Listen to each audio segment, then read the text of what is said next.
Hello, Bronca family. I am reading Chapter 7, Home Again. Poppy and her father did not talk on the long way home. Only occasionally did she say, "Watch the puddle, Papa," or "Won't be long now." That was all. Longwort, walking with his head down, eyes glued to his feet, kept uttering sighs. Now and then he reached up to touch his hat, just to be sure it was there. Once, after stealing a look at Poppy, a look that she caught, he let out something like a moan. Poppy was fearful of asking her father the questions she kept asking herself. If Mr. Oakax refused permission for the move, and he had, and if there was not enough food, and her father said that was true, what was the family to do? Would some of them have to forage in distant places in the open? That meant they'd be at the mercy of Mr. Oakax, a complete calamity. Poppy peeked again at Ragweed's earring. She kept asking herself why she had ever gone to the hill with Ragweed without asking permission. She knew better. Look at all the trouble she'd caused. Just then she hated herself for having loved Ragweed. But just to think that thought made her heart ache. Rain was still falling when they reached Gray House. Both mice were soaked and exhausted. The once white flag trailed in the mud. A large number of mice were milling about on the porch, waiting for the expected good news. Sure enough, when Poppy and Longwort appeared, a cheer went up. The sound brought Longwort to a dead halt. The old mouse stared blankly at the rows of eager faces. A second cheer began, but faded as the onlookers sensed something was wrong. Silent and grim-faced, eyes averted, Longwort painfully climbed the gray house steps. Alarmed into silence, the mice backed away to let him pass. Poppy saw her mother break through the crowd.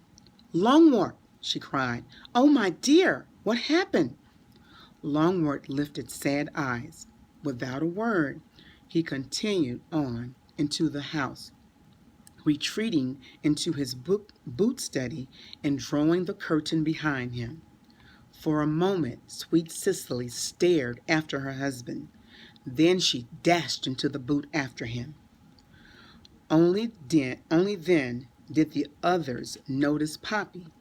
She had been standing alone, quite ignored. Now they surrounded her and pelted her with questions. "What's happened? Is something the matter? What's with Longwort? What did Mr. Oakax say?" Poppy, not sure how to reply, remained silent. Finally, she held up a paw, her father's gesture. The mice responded as they always did. They grew quiet. Swallowing hard, Poppy said, "Mr. Oakax refused permission for anyone to move." Like air escaping from a balloon, there was a collective gasp from the crowd. But a torrent of questions followed. What did Mr. Oakax say? Did Longwort explain? What are we supposed to do now? Did the owl give any reasons? Poppy lifted a paw again. Once the crowd had stilled, she confessed softly.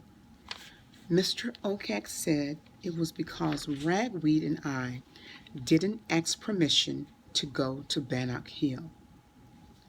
She hoped for a chorus, or at least one mouse who would say, "That's not fair," or "That's absurd." No such word was spoken.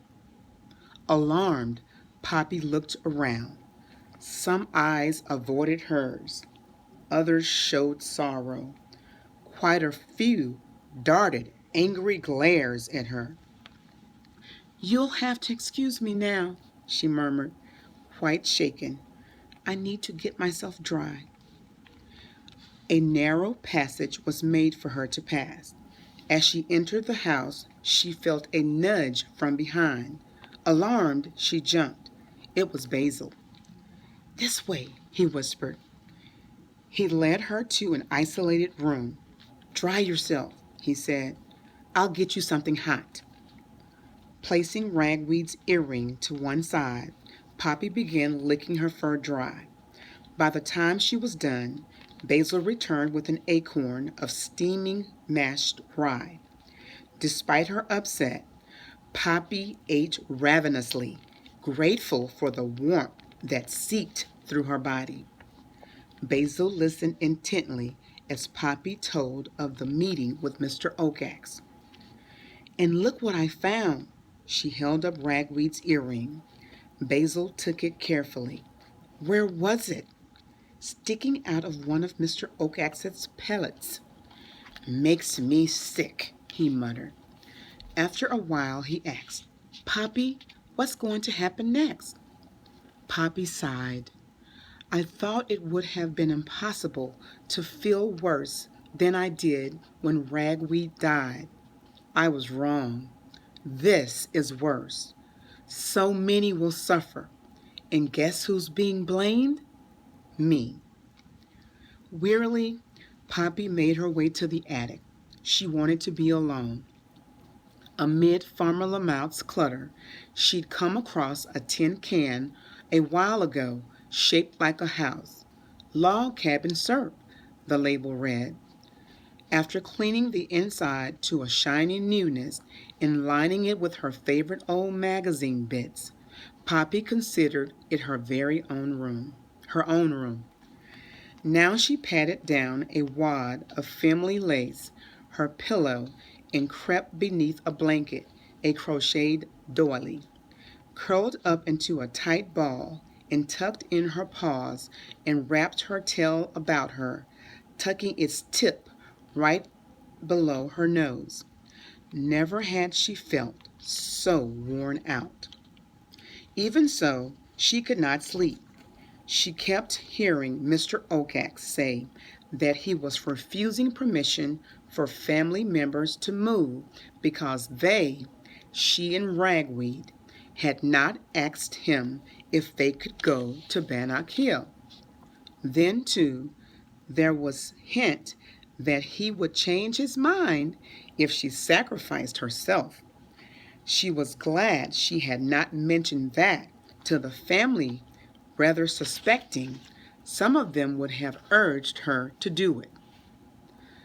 The mere hint of such a thing gave Poppy the horrors. She drew herself into a tighter ball. Harder to deal with was her own inner voice. It kept insisting that if what she and Ragweed had done was the reason for keeping others from moving and being safe, maybe she should sacrifice herself. A tear trickled down her face, rolled to the end of a whisker, and dropped into her pillow. Oh, she thought, if only Ragweed were here, he would have had something to say. But what? She asked, trying to cheer herself up. Most likely a question, a backward one, just like the time he asked Longwort how Mr. Oakax could confuse huge porcupines with small deer mice. Even as she thought about Ragweed's asking, Poppy realized that her father never did give an answer. She wondered why. Poppy forced herself back to her problem. Mr. Oakax said he was refusing permission because of something she and Ragweed had done. How would Ragweed have turned that around? Poppy could almost hear it. Ragweed would have said, "What did refusing permission allow Mr. Oakax to do?" Just asking herself the question, because it lifted some of the burden from her, gave Poppy a touch of encouragement. Well then, what did refusing permission allow Mr. Oakax to do? Poppy tried to remember exactly what occurred when her father finally came to his point and requested permission for the move. Slowly but clearly it came back. When Longword asked the question, Mr. Oakax became flustered. He seemed unsure about something connected with Newhouse. That is, he didn't ask Longword about the move. He asked if he had been to Newhouse. In fact, he actually asked the question twice. Or was it 3 times? The point was, the moment Longword said he had not been to Newhouse, that was when Mr. Oakax said no. But it was not, Poppy recalled. No, you can't move. Rather, it was, no, you cannot move to Newhouse. Well, then, what did refusing permission allow Mr. Oakax to do? It allowed him to keep the mice away from Newhouse. Poppy sat up. Was it possible that there was something there at Newhouse that Mr. Oakax wanted to keep hidden from them? Was that the real reason for his refusal? The idea so excited Poppy that she felt like rushing downstairs to tell Longword.